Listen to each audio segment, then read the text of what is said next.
sonhador, olá sonhadora, olá Sonha Kids. Eu sou a Drica Sanches, sou atriz e diretora de produção aqui na companhia Fábrica de Sonhos e tô de volta aqui nessa semana para compartilhar com vocês um pouco mais sobre a trajetória da companhia, né?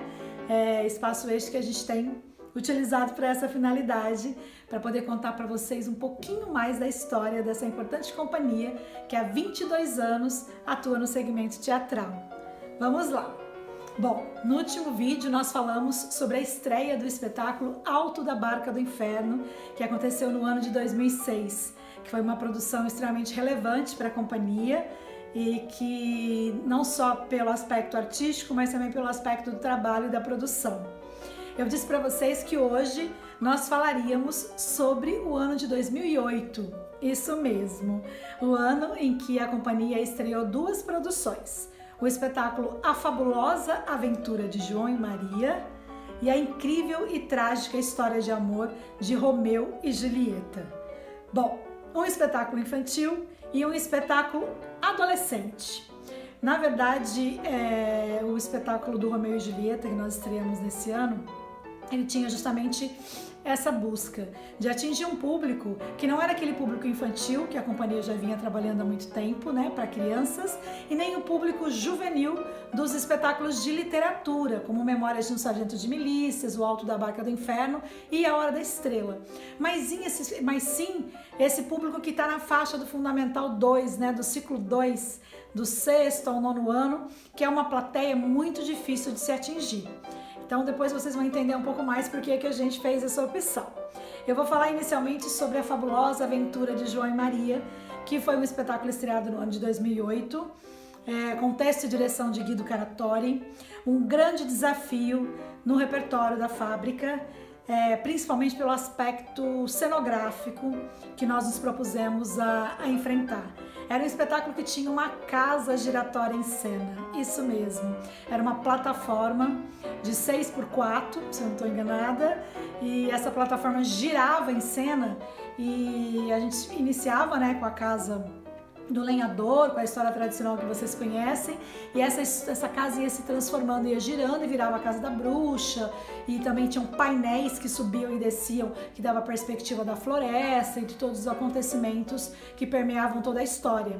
Como era uma releitura, né, tinha outros personagens, como o anjo, como o bicho papão, que também chegavam na história, então foi uma montagem muito lúdica, muito mágica, de um realismo fantástico muito maravilhoso. É um conto maravilhoso, né, o João e Maria, e foi uma produção muito importante por esse aspecto do desafio da produção. Então, assim, para além, né, da realização do trabalho, do espetáculo enquanto artista, a gente tinha esse papel também da montagem do cenário, que era um cenário complexo de se montar, uma carga bem extensa para a gente transportar para as cidades que a gente ia viajar com o espetáculo, porque eram muitas placas de madeira, uma estrutura muito grande.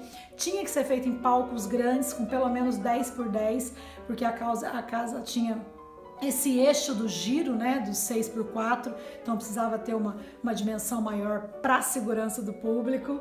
A gente teve inclusive algumas experiências muito engraçadas de alguns palcos um pouco menores, em que a casa quase que passava pelo proscênio, assim, dava uma saidinha na roda no proscênio para poder encaixar e fazer o giro. Aconteceu de a gente se apresentar num teatro em Presidente Prudente, no Oeste, em que tinha umas tapadeiras fixas do lado, né, que lá não eram pernas móveis. E aí a casa chegou a bater em uma das tapadeiras e a tapadeira veio junto com o cenário. E o ator rapidamente levantou, que foi o Homero Ferreira na época, que participava da montagem.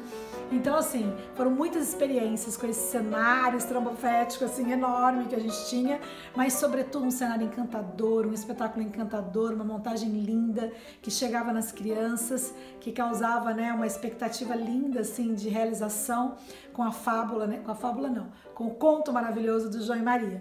Então foi uma experiência muito bacana. Nesse mesmo ano, como eu disse para vocês, a gente estreou o espetáculo Romeu e Julieta com texto e direção de Riccardo Mattioli. E assim, é uma produção que eu tenho muito para falar sobre ela com vocês, assim, principalmente porque foi uma produção que deu certo, mas também não deu muito certo, que isso também acontece, né, sonhadores? A gente precisa estar preparado para aquilo que funciona e para aquilo que não funciona. como era a primeira experiência da companhia com Shakespeare e também com essa linguagem, a gente entendeu, o espetáculo ele teve 10 apresentações, ficou em cartaz por 6 meses. A gente fez uma estreia linda aqui no Teatro Municipal de Rio Preto. Não temos nem filmagem do espetáculo para vocês entenderem como é que foi relâmpago a passagem dessa peça aí pela nossa história, nossa trajetória. Mas depois ele viajou para algumas cidades, inclusive para outros estados, e foi um espetáculo que tinha uma ótima receptividade do público, sim, mas nós, enquanto elenco, não nos sentíamos muito preparados para fazer o espetáculo. Estranho isso, né? Sabe quando parece que o texto não está cabendo na sua boca? Não sei se não estávamos preparados para aquele tipo de dramaturgia, não sei se não era o momento de realizar aquele tipo de dramaturgia. Exatamente assim, não consigo identificar até hoje assim, qual foi o ponto. Mas foi um espetáculo lindo, uma estética maravilhosa, os figurinos eram do Alex Dark, à época, a direção do Ricardo Mattioli, o texto também do Rick, baseado na obra do Braz Luhrmann. Um elenco lindo, era o Guido, o Ronaldo Seleghini, Tawane Lamino, Clara Tremura, Homero Ferreira, eu, que estava o Ricardo Mattioli. Então assim, um espetáculo que tinha tudo para dar certo, mas que não ficou no repertório, não teve uma continuidade, uma vida longa, simplesmente isso. Mas foi uma obra que ficou marcada em nossos corações, onde a gente pôde conhecer um pouco mais dessa literatura linda, esplendorosa, maravilhosa, que é a literatura de Shakespeare. Bom, era isso que eu queria compartilhar com vocês hoje. E no próximo vídeo a gente segue aí para os próximos anos. Vamos ver se a gente chega já em 2010, quando tem muitas novidades, muitas coisas lindas que aconteceram neste ano para a Companhia Fábrica de Sonhos, tá bom? Um grande beijo e até a próxima, sonhadores!